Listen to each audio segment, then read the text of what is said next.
Hey guys, welcome to Binize channel, and today we are going to show you some reset settings in MTK system. First, let's click the car setting, click the angel setting, then click system, click the reset option. In here, you can see there are 3 options to reset.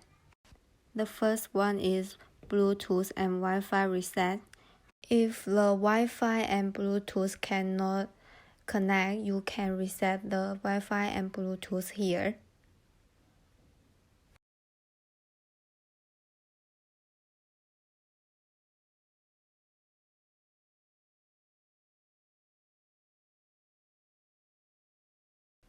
And the second is application reset.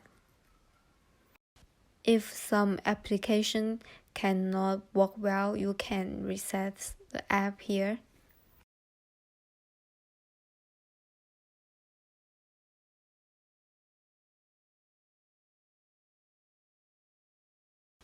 The last one is factory reset. Pay attention to it will erase everything.